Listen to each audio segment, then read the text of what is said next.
ازهر بقى سني، ازاي تحول التحول ده؟ الازهر سؤال كويس قوي. الازهر اسمه الازهر.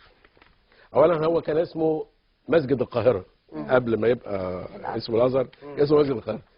الازهر ده نسبه الى السيده فاطمه الزهراء، والسيده فاطمه الزهراء من اهل البيت اللي هو تبع الفاطميين اللي هم اصلا بيدينوا المذهب الشيعي.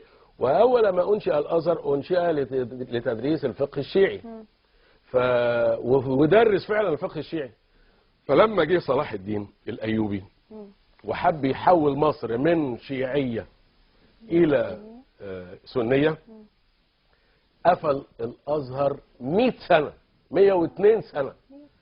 لو ثوره 23 يوليو عملت كده، ده احنا بنقول على ثوره 23 او بيقولوا يعني، مش احنا طبعا، بيقولوا على ثوره 23 اصل دول كفار، اصل دول ظباط، اصل دول مش عارف ايه. صلاح الدين الايوبي بتاع فيرجينيا جميله الجميلات ومش عارف ايه، عارفين الفيلم اللي عملته اسيا ده، قفلوا 102 سنه، اتفتح في عهد الظاهر بيبرس.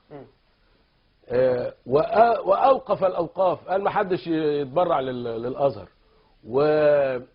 ولغى حي على خير العمل دي اللي هي يابا علمني الخيابه تعالى في الهيفا والصدر. وكان في عمله موجوده في مصر مكتوب عليها علي ولي الله. الاول انا عايز اعرف علي ده ولي الله ولا مش ولي الله؟ ولي الله. مسح العمله، يمسح فوق العمله، ايه يعني عايز اقول ايه؟ وبعدين يقال على والعهده على الاستاذ الدكتور احمد عبد الرحيم الساح، استاذ العقيده والفلسفه رحمه الله عليه، السابق في الاسبق في جامعه الازهر، انه قتل 92,000 من الصعيد عشان يحولوا، لانه كانوا مسجلين انه في باب في الازهر حتى اليوم موجود اسمه باب الصعايده ورواق الصعايده. الصعايده ما كانوش عايزين يبقوا سنين.